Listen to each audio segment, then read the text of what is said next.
Good morning, everyone, and welcome to the Sunday service of Now Creations.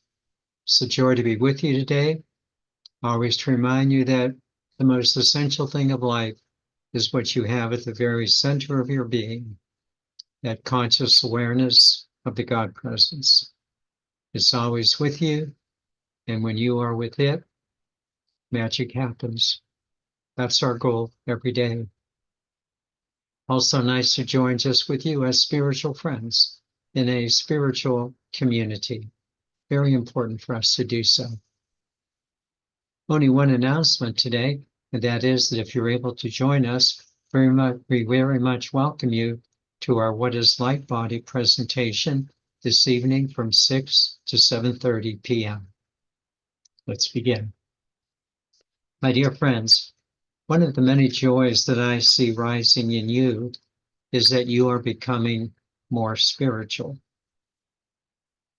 Actually, I have to add a little word to that. It's not so much that you're becoming just more spiritual, but rather you are becoming more consciously spiritual. There is just that something in you that more and more of you are recognizing that you really are a conscious spiritual being, which means that the very first thought with which you begin the day and the many thoughts that accompany you throughout the day are coming from your personal, conscious, spiritual center. You really do, first and foremost, see yourself as a conscious, spiritual being. This was not always the case. For most of our lives, our daily attention was pretty well directed outward from one's mind into the everyday activities of the world. The world was pretty much the focal point of our attention, and we, like everyone else, focused our attention out there. Then something, gradually at first, but more so later, and very much more so now, changed. So what was it? What caused you to change and to focus your attention from the outward to the inward? This change of focus is the topic of today's teaching, entitled The Innermost Secret. The Innermost Secret. I will begin with a passage from the Hindu sacred book, the Bhagavad Gita, then focus on a familiar biblical passage, and then, of course, conclude with very important, relevant steps for our daily conscious spiritual practice. Let's begin. For the past several months in our Eastern study of Hindu wisdom and Buddhist wisdom, we have been studying most recently the Bhagavad Gita, the Hindu sacred book, the Bhagavad Gita. This book, the Bhagavad Gita, was what Gandhi used primarily in his daily spiritual practice. The Bhagavad Gita is truly a spiritual classic and has raised the quality of spirituality for those of us who are now studying it. There is no need to go into the details of the book. Suffice it to say that the Bhagavad Gita is a book of wisdom from a teacher to a student. It's a book of wisdom from a teacher to a student. Again, no need to mention all the details. In fact, those of us who are studying the Bhagavad Gita are present-day students as well. This past week, the teacher gave an instruction. The teacher gave an instruction that caught the attention of all of us. The teaching was this. The teacher said to the students, now I shall tell you that innermost secret of life. Well, that really got our attention. And particularly what got my attention was the word innermost. What was this innermost secret? What was that something that was innermost within each one of us? I wanted to know. I wanted to know that innermost secret, not the outermost secret, but that innermost awareness. The teacher then gave this innermost teaching. The teacher said that the innermost secret of life, the innermost secret of life, listen well, is the knowledge of God at the very center of your being. The innermost secret of life is to know the God Spirit at the center of your being. That's a summation of Hindu wisdom. Not only I, but I think I felt all of us who were listening, we just paused. We just paused. We stopped for a moment. Actually, we stopped for an hour to absorb the teaching that the innermost secret of life is to know the God Spirit at the very center of our being. This knowledge of God at the center of our being is why we are becoming more consciously spiritual and forming a spiritual community, because we now understand this message. We now begin to live life so much more from the inside, from our spiritual center. We consciously bring the inside of our life to the outside of our life. This is what it means to be more and more spiritual. We are living from the inside out. The teacher had more to say in this passage from the beginning of chapter 9 of the Bhagavad Gita. The teacher went on to say to the student, when you understand this, when you understand that the relationship of the God Spirit within you is the most important thing in life, you will be free forever from birth and dying. Which means that when you have such an understanding of the knowledge of God at the very center of your being, it will enable you to clearly understand the conscious eternality of your soul spirit. Well, needless to say, all of us in the class were just so appreciative of this teaching. This teaching literally cemented, set in stone, what we have been experiencing in our creations. We indeed have become more and more conscious of the understanding of the God Spirit at the very center of our beings.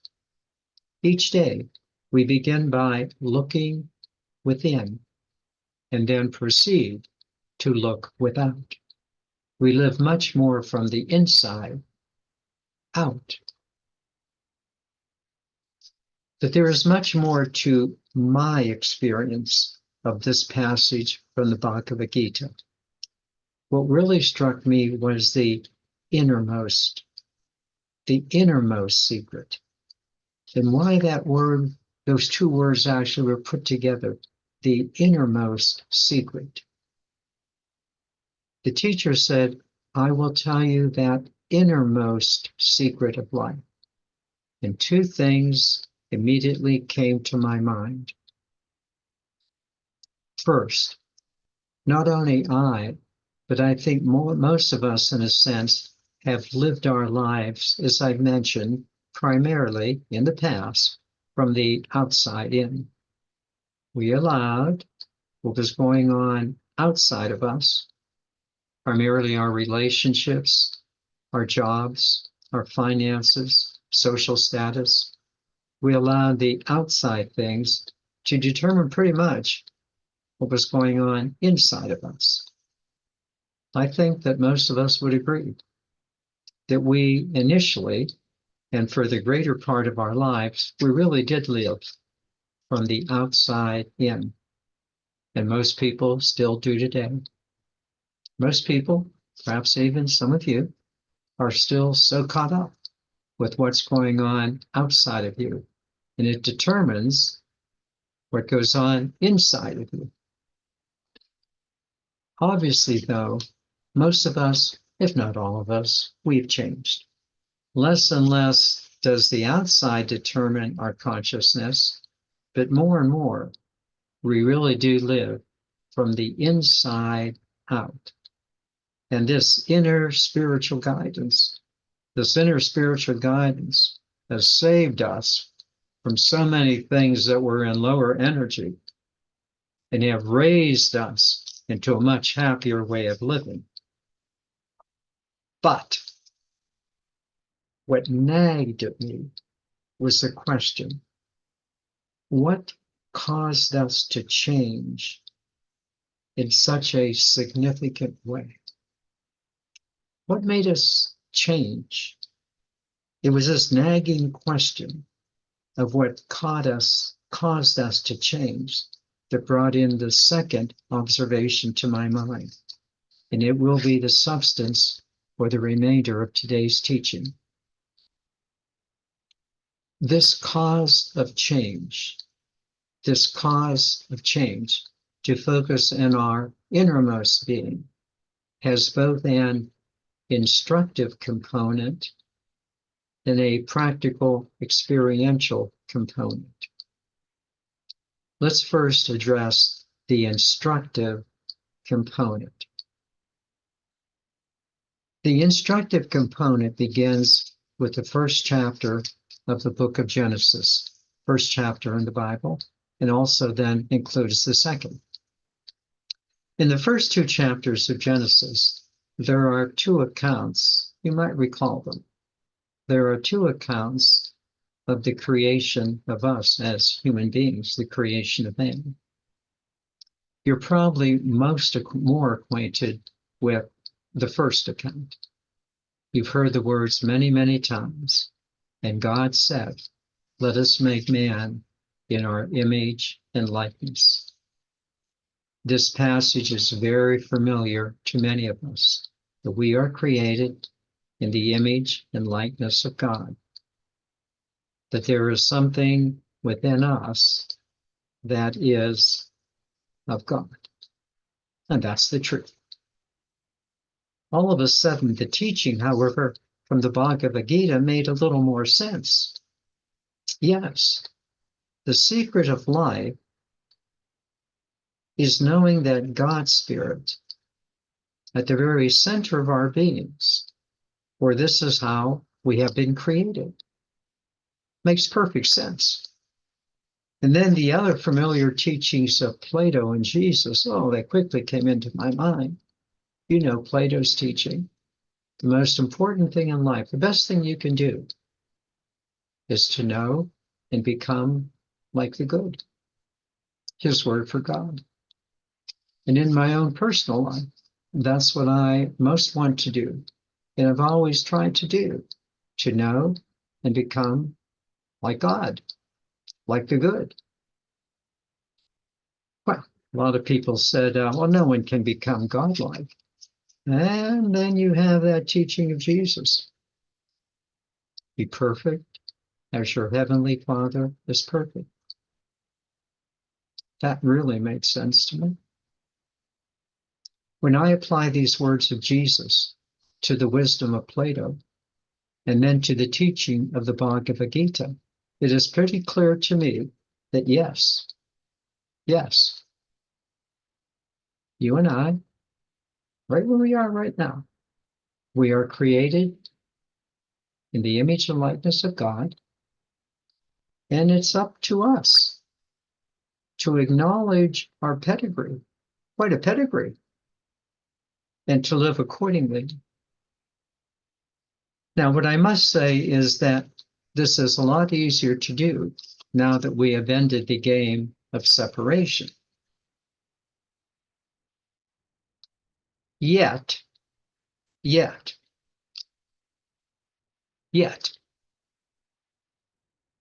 as clear as this directive was to me, that we must learn to consciously attuned to the God Spirit within us, there is still that nagging question of the Bhagavad Gita's use of the word innermost.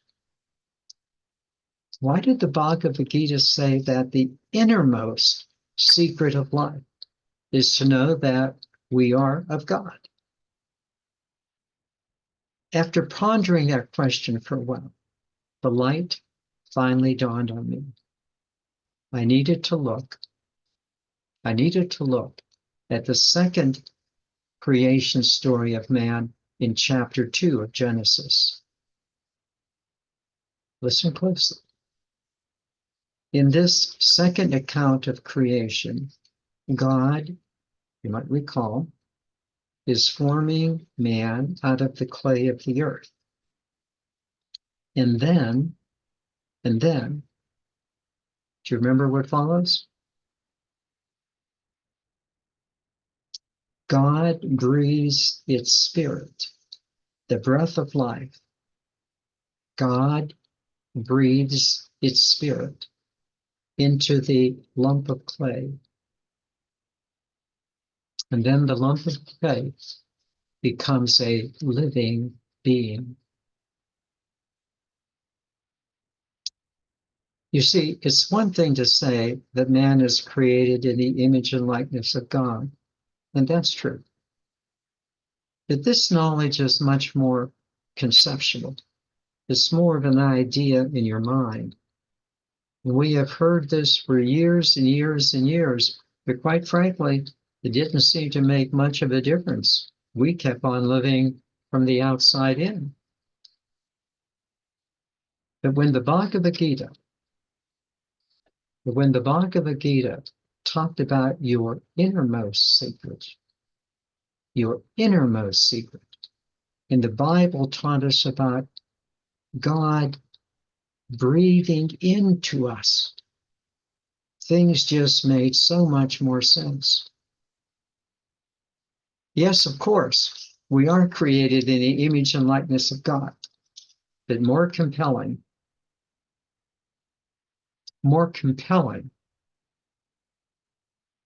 is the presence of the God Spirit within us as our very breath of life. This presence of the God Spirit within us as our very breath of life. This seemed to be what the Bhagavad Gita meant when it said that your innermost secret is the God Spirit in your very breath. Try to hold your breath for a minute. Try to hold your breath for a minute.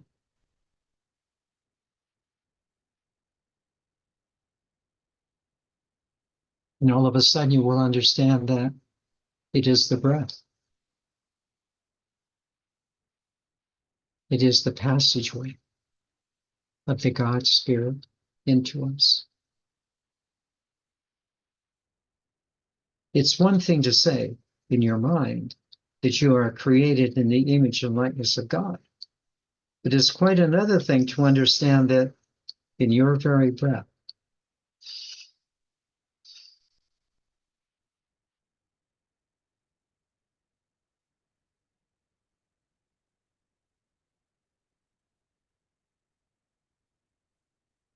in your very breathing, in this innermost part of you, that the very breath of God is the God Spirit breathing in you. This, I felt, was what the Bhagavad Gita meant when it said that the innermost secret is the breath of God in you. You and the divine in one breath of life. How we love to say, Thou as me as thee, we are one, thou and me. And then we sometimes say it just to the rhythm of our breathing. Thou is me is thee. We are one, thou and me. With this foundational instruction firmly in place, let us now address the very practical aspects of living in the God Spirit. First of all, I will share with you a comment made by one of our members during this past week, and then address three very practical advancements in what we know is our innermost secret, which is not a secret anymore, and one in which we're very happy to share with others. First, the comment. One of our members said during this past week to me, he said, "You know, Vince, your teachings over this past year have made a big difference in my life. I have come to see that I needed to feel, I needed to absorb the God presence within me until it became a part of my being." Let me repeat that. This person said that the teachings over this past year have really been helpful to me. I came to understand that I needed to not just know, but to feel, to absorb the God Spirit as a part of my being. I could not have been more delighted at the teaching. These teachings and now creations for the past year have been precisely this. We have been moving forward from a mental, conceptual understanding of the God Spirit to much more of that feeling state, an absorption of the God Spirit at the very center of our beings, in our heart space. His words correctly affirm the following teaching. The longest spiritual journey is from the head to the heart. The longest spiritual journey is from your mind to your heartfelt feeling center. That the longest spiritual trip one takes is from knowing that something is true to feeling the truth from the heart, your innermost knowing, as the Bhagavad Gita has clearly taught us.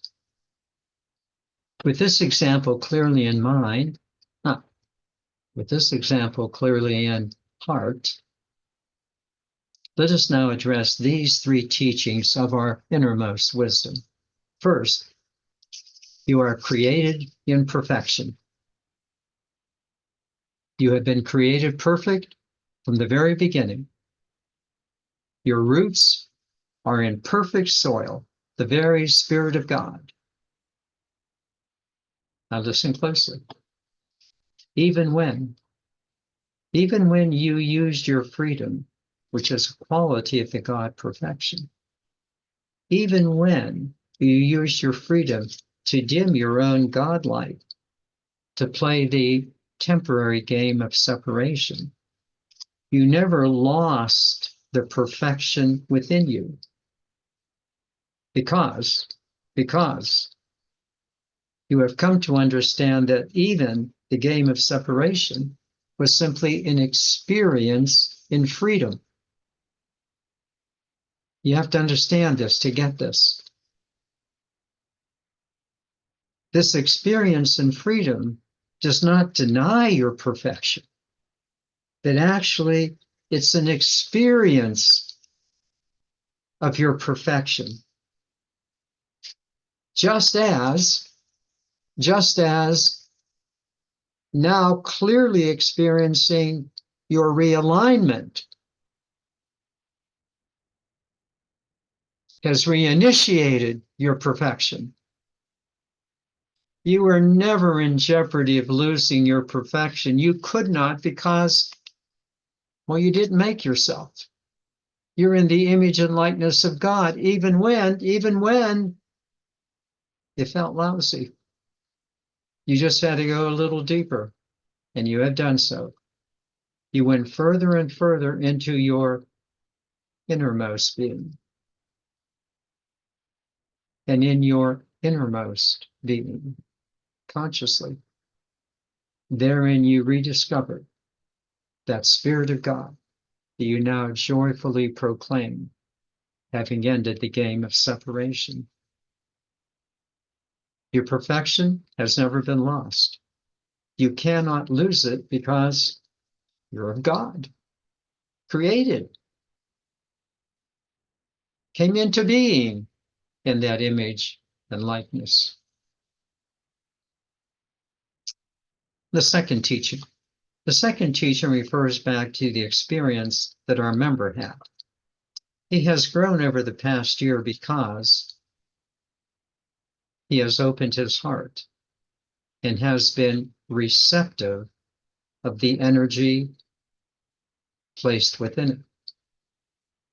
He came to realize that there is a divine impulse to love. Oh boy, there is this divine impulse to love at the very center of our beings. This impulse to love is a rectitude of the heart, a rectitude of the heart that makes you want to do the right thing, that makes you want to be more loving. This rectitude of the heart is a receptivity to your God Spirit, an undeniable attraction to the God Spirit that is within you. Again, it's the attraction of your innermost being. Or as another one of our members said this past week, I am a receptive heart.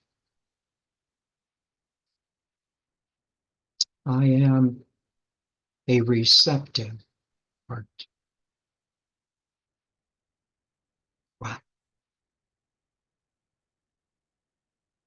Wow. The third teaching follows from the first two. The third teaching, simply stated, is that you are alive in God. Absolutely, alive in God. There is that energy within you from the very innermost part of your being that just wants to come out. This impulse to love is really an impulse to love everyone. And with that desire, that impulse to love, there have been two powerful energies. The first one is the efficacy of this impulse to love. It just works every time. The efficacy, you put it into practice, you see it working. And with that, then, comes the attendant energy of the conviction, the practical conviction that you have this powerful knowing that wherever you are, your innermost spirit is guiding you. It has become now the way you operate in life. This love of God, your innermost spirit, is now the way you interact with the world. It has become your MO, your modus operandi, which you and others are now enjoying its fruits. In conclusion, we have moved beyond being simply mindful in the world. Rather, we have become soulful in the world. And we have become soulful from our innermost being. The world no longer binds us. Rather, happily, we uplift the world from that part of us that is in the world, but not of it, from our innermost being. And indeed, the cherry on the top of the sundae is that this spiritual energy within us has become the basis of our spiritual friendships and the basis of our spiritual community. Not just mind to mind, but much more so heart to heart from our innermost being. That's the secret.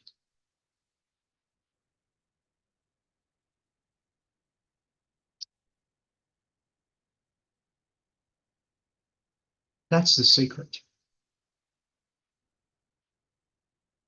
Let me now take you into meditation, and what a joy it is to do so.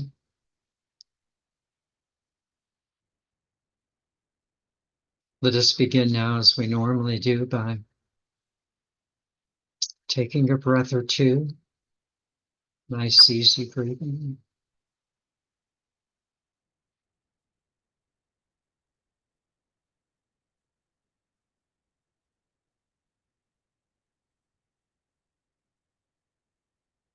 And would you simply notice how good you feel? Just how good you feel, just right now.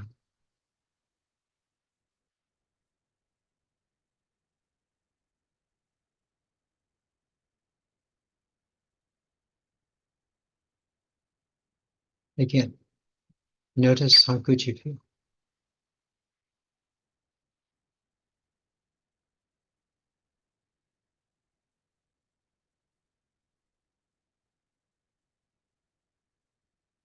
And then ask yourself,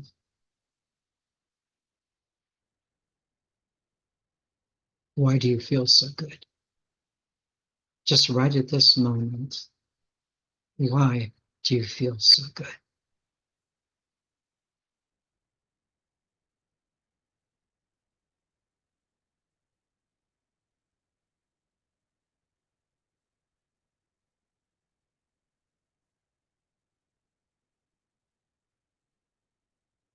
Is it not because you are now consciously in your innermost being?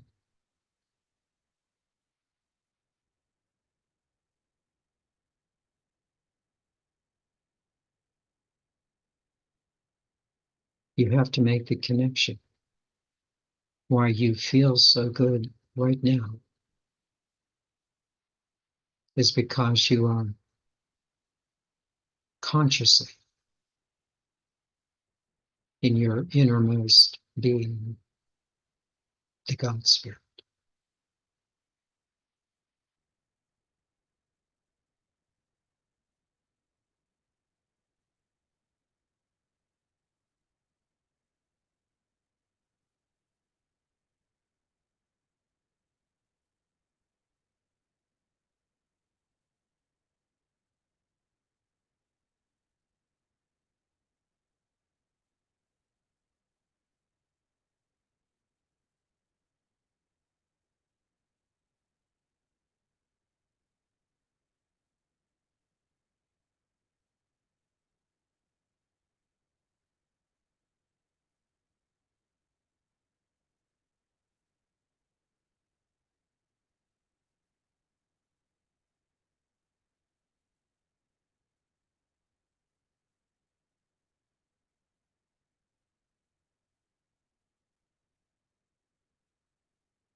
Do you have a firm grasp of this?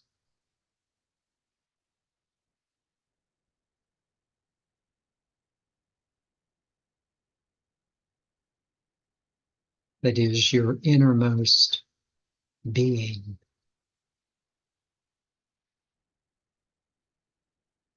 That part of you that is of God, that has never left its source, that is at the conscious foundation of your present life.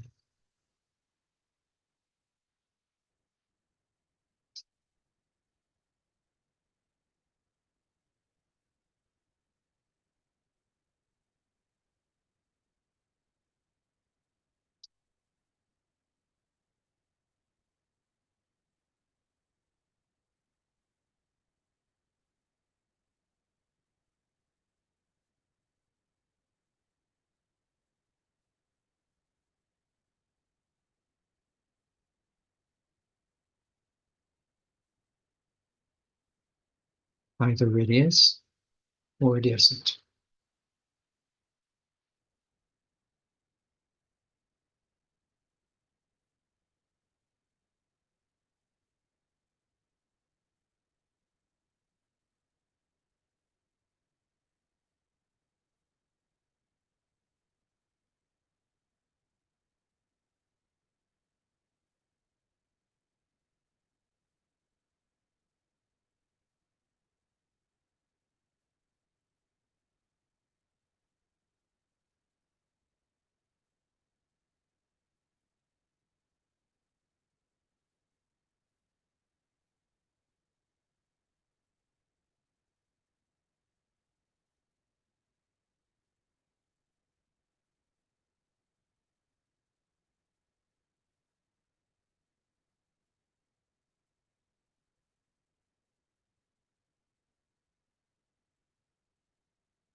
Would you now simply notice your breath? Oh, we certainly take it for granted. But take a moment just to focus on your breathing.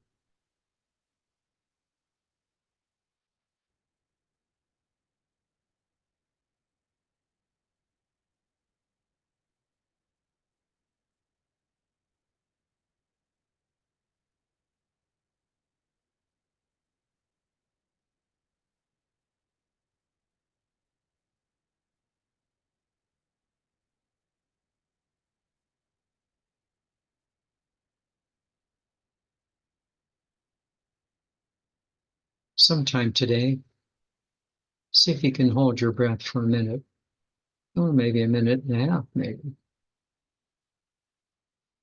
You won't be able to do it. In the human condition, the breath is the vehicle of the spirit. It's the breath of life for the human condition.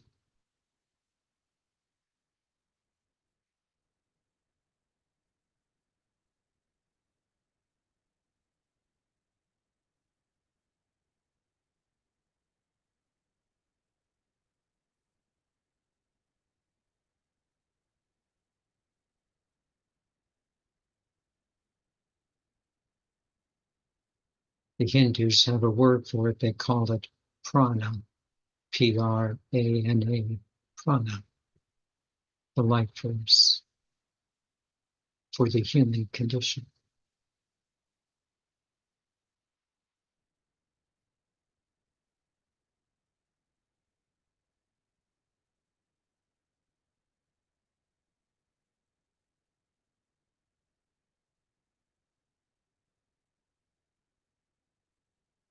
And the Lord God breathed its spirit into the lump of clay. It would be us. And we became living beings.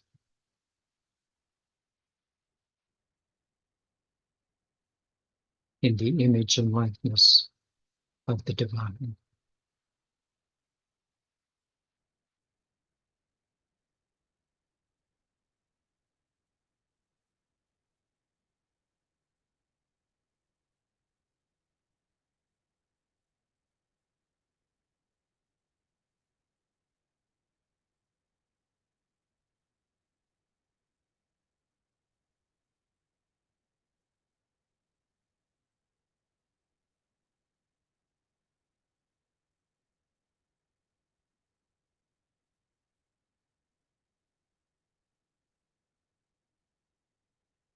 Just breathe a moment. Notice your breath. Just notice it.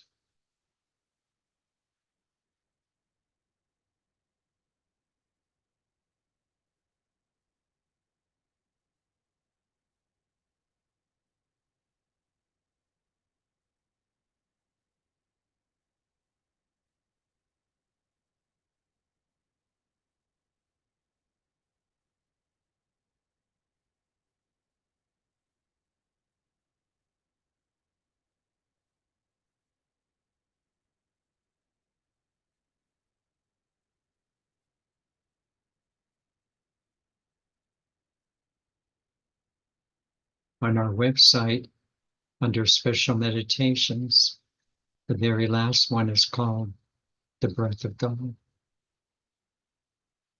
You might want to spend some time with that today or tomorrow. The Breath of God.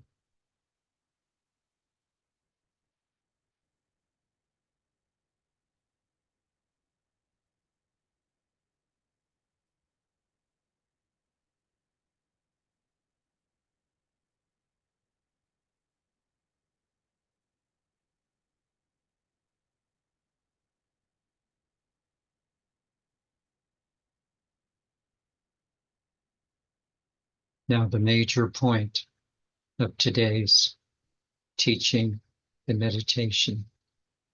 Would you place your hand over your sternum?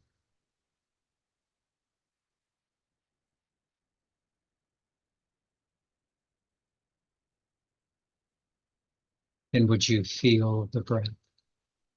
Just feel the breath coming in and going out.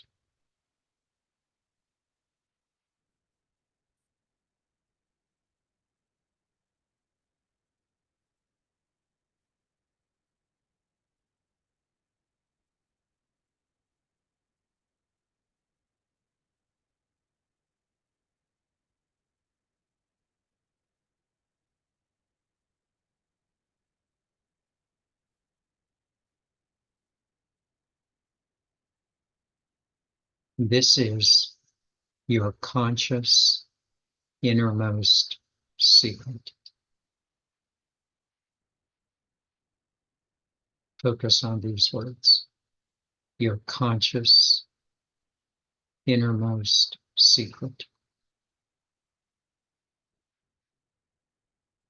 I am the breath of God.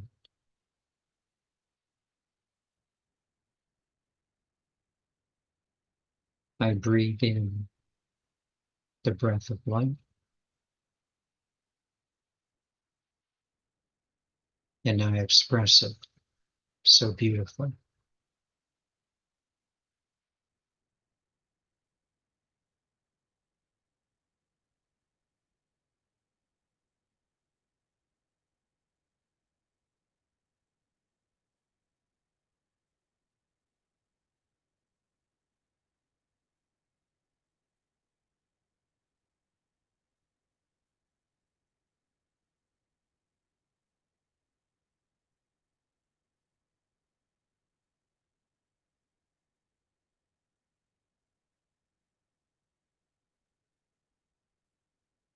You now know the innermost secret of life. Don't play dumb anymore.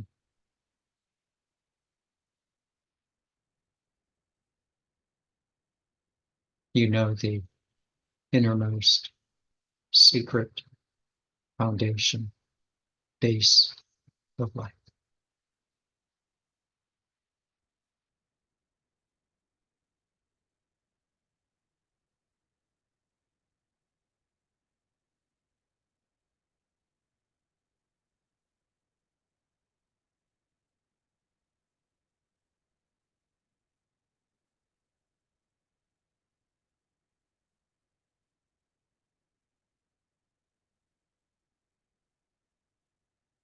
May you have a receptive heart.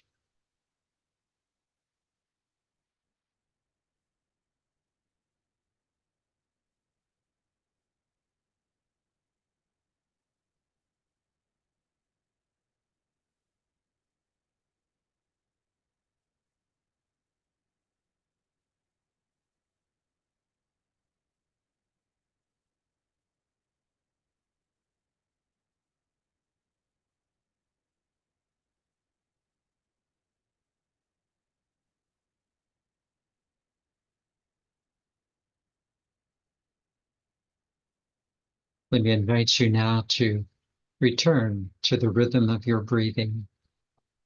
Nice, easy breathing, happy, very happy. Good reason to be happy. Oh my gosh. Or, oh my God. Mm-hmm.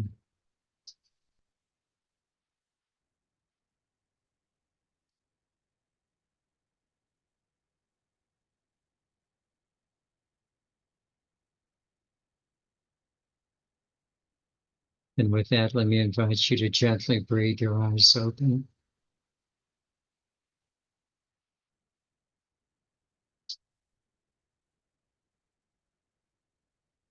We're ready to do this. What do you say? Let's buck up. Come on, let's go. You know the secret. I am an eternal being of light and love. Thus, only good can come to me, and only good can come from me. And we are eternal beings of light and love. Thus, only good can come to us, and only good can come from us. Namaste.